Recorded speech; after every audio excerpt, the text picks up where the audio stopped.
Episode 3 की शुरुआत में हम देखते हैं श्री कृष्णा पितामह भीष्म को अपने चक्र से खत्म करने जा रहा था। तभी अर्जुन उसको ठहरने के लिए कहता है, आपने युद्ध में शस्त्र न उठाने का प्रण लिया है। फिर श्री कृष्ण कहते हैं, प्रतिज्ञा तो मैं धर्म रक्षा के लिए भी लिया था अर्जुन, पर तुम शस्त्र नहीं उठाओगे तो मुझे ही तो उठाना पड़ेगा ना अर्जुन। फिर अर्जुन अपने रथ से उतरकर कृष्ण से हाथ जोड़कर कहता है, मैं वचन देता हूं कि मैं इसी ही क्षण से शत्रु का सामना करूंगा। फिर श्री कृष्ण अपने चक्र को बंद कर देता है और उसे कहता है, सोच लो अर्जुन, शत्रु में तुम्हारा गुरु द्रोणा भी है और तुम्हारा पितामह भीष्म भी। उनके सामने अपने प्राण तो नहीं भूल जाओगे। तभी पितामह भीष्म अर्जुन से कहता है, मत भूलना अर्जुन, मेरे पास इच्छा मृत्यु की शक्ति है। केवल मैं तय कर सकता हूं कि मेरी मृत्यु रोक पाओगे मुझे। तभी अर्जुन क्रोधित होकर कहता है, ना प्रतिज्ञा भूलूंगा केशव, और ना ही अपना अक्षत्रिय धर्म। फिर अपने एक ही तलवार से पूरी रणभूमि को फाड़ कर देता है, जिसमें कई सैनिक गिरकर अपना जान गंवा बैठता है। अब पहले जैसे अर्जुन नहीं रहे, वह बाणों के ऊपर बाण चलाते रहे। होते होते अभी 5 दिन हो गया था, अभी भी अर्जुन किसी को भी नहीं छोड़ रहा। अद्भुत शक्तियों से भरे अनगिनत अस्त्र शस्त्रों में सबसे घातक था समय। मात्र 18 दिनों में विश्व का इतिहास बदल दिया और भविष्य भी। कुरुक्षेत्र में कोई भी पक्ष कमजोर नहीं था। उधर कौरवों के पास पितामह भीष्म और इधर पांडवों के पास श्री कृष्णा। अब देखते हैं पितामह भीष्म को, जो अपने शक्तियों के बदौलत अपने रथ को पानी के ऊपर से चला रहा था और अपने बाणों से चारों तरफ सुनामी की लहर बना रहे थे। तभी अर्जुन पितामह भीष्म को अपने बाणों से रोकने की कोशिश करता है, लेकिन उसके आगे इसका बाण से भी कुछ नहीं होता। ऐसे ही लड़ते लड़ते हैं 9 दिन बीत गया था। अब भीम को देखते हैं, जो अपने गदा से पितामह भीष्म को मारने की कोशिश करता है, लेकिन वह भी उसके सामने नाकाम हो जाता है। अब हम रात से समय हस्तिनापुर को देखते हैं, जिसमें संजय धृतराष्ट्र को युद्ध के समाचार के बारे में बताने जाता है। वह धृतराष्ट्र को बताता है कि आपका 15 पुत्र वीर गति प्राप्त हो गया है और संभव है कि मेरे आते समय ही और कुछ चले गए होंगे। धृतराष्ट्र संजय को पूछता है, वह कौन था? संजय बताता है कि वह भीम था। यह सुनकर धृतराष्ट्र दुखी होकर कहता है, यह समाचार गांधारी को कैसे दूंगा? फिर संजय उसे पानी पिलाता है। फिर धृतराष्ट्र को संजय बताता है कि कुल मिलाकर अभी हमारा कौरवों पक्ष आगे है। यह सुनकर धृतराष्ट्र को जान में जान आता है और कहता है, हमारा बदला अवश्य पूरा, क्योंकि हमारा पिता भीष्म जो है। इधर देखते हैं भीम को, जो अभी भी गुस्से है। वह कहता है, इस भार को तो मैं ही कम करूंगा। तभी नकुल और सहदेव सभा के लिए बुलाने आ जाते हैं। इधर देखते हैं पितामह भीष्म और दुर्योधन को, जो कि पितामह भीष्म एक काढ़ा बना रहे थे ताकि दुर्योधन का घाव जल्दी भर सके। अब उस लेप को दुर्योधन के ऊपर लगाते हैं। वह दर्द से चिल्ला उठता है और कहता है, यह घाव तो भर जाएगा पितामह, लेकिन मन का टीस का क्या? फिर पितामह पूछता है, कैसे टीस? दुर्योधन गुस्से से पितामह को बताता है कि वो अर्जुन तुम्हारे बाल के बराबर भी नहीं, और फिर भी तुम युद्ध में अर्जुन से कतराते हो।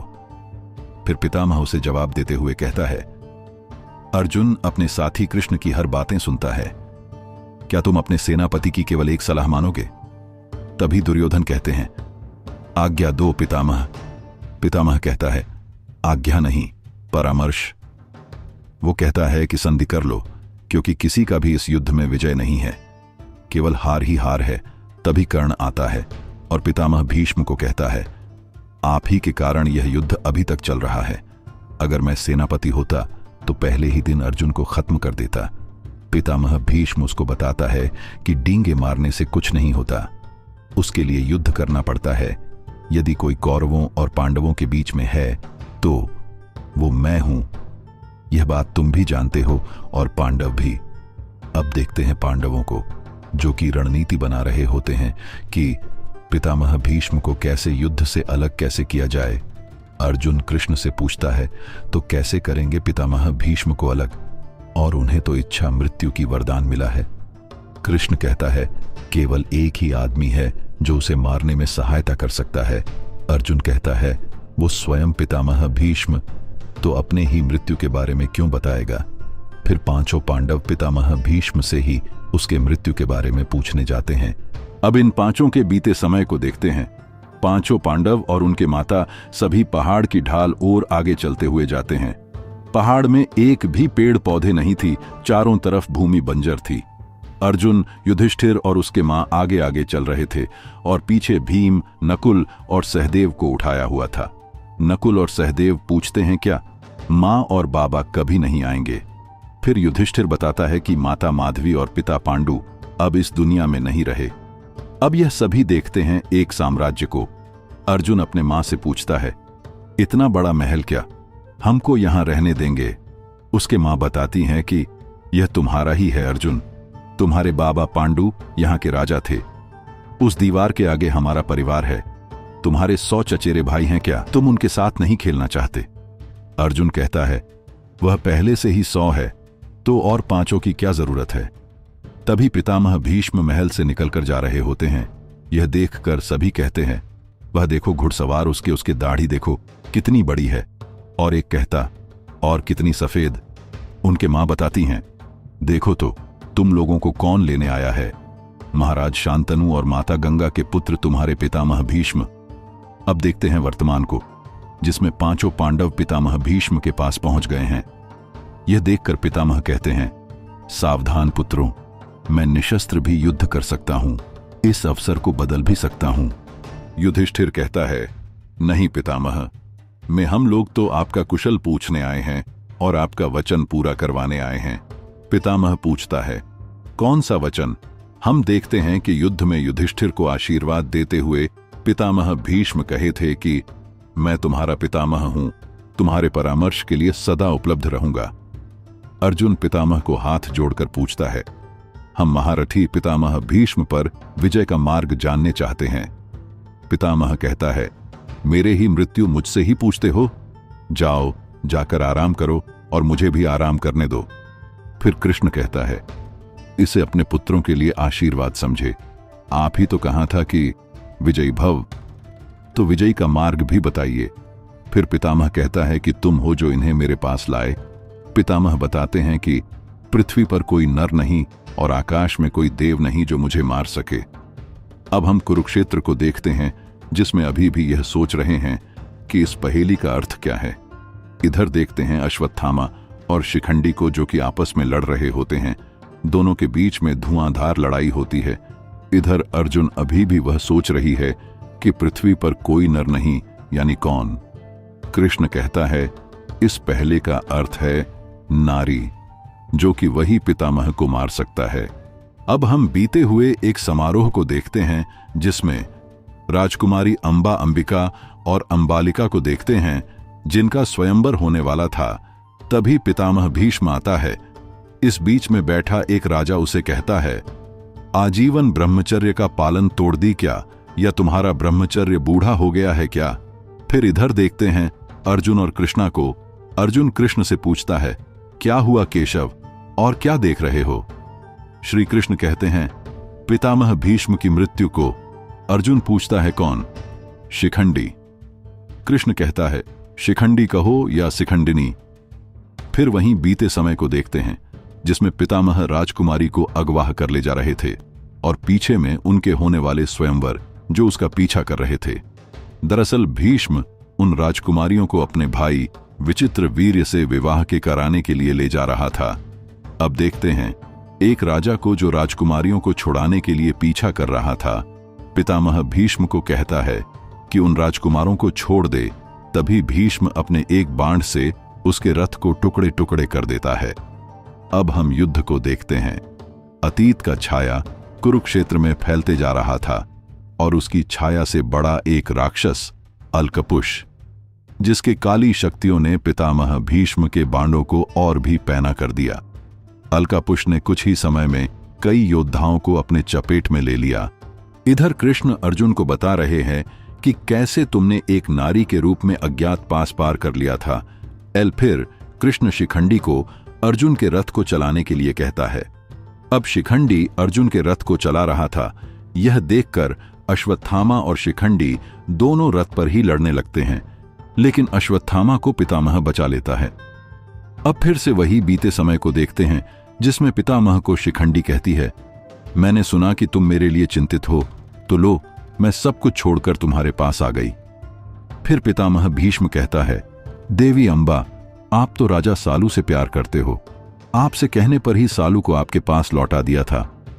अंबा कहती है, उस घमंडी को मेरे प्यार से ज्यादा आपसे हारने का दुख है, उसने मुझे विवाह से मना कर दिया। मेरा और कोई नहीं है भीष्म, मुझे आपकी शरण में ले लीजिए भीष्म, मैंने आपकी आंखों में मेरे लिए स्नेहा देखा है। भीष्म कहता है, किंतु मैं आजीवन भर ब्रह्मचर्य हूं, मेरी ये प्रतिज्ञा अटल है देवी। देवी, अंबा बताती है कि उसका हश्र कारण पितामह भीष्म है। पितामह भीष्म उसे न अपनाने के बदले अपना एक कड़ा देता है। यह देखकर अंबा बहुत गुस्से हो जाती है और कहती है, प्रतिज्ञा के लिए स्त्री से इतना बड़ा अपमान, इस अपमान को मैं जीवन भर नहीं भूलूंगा भीष्म। हम देखते हैं कृष्ण को जो पितामह भीष्म को बता रहे हैं कि इस पृथ्वी में ना कोई नर नहीं और आकाश में कोई देव नहीं, तो है केवल शिखंडी। भीष्म का अंत शिखंडी से ही होने वाला है और ये सब जान चुके थे। अब देखते हैं नकुल को जो अलाकुश को घायल कर उसके काली शक्तियों को नष्ट कर देता है।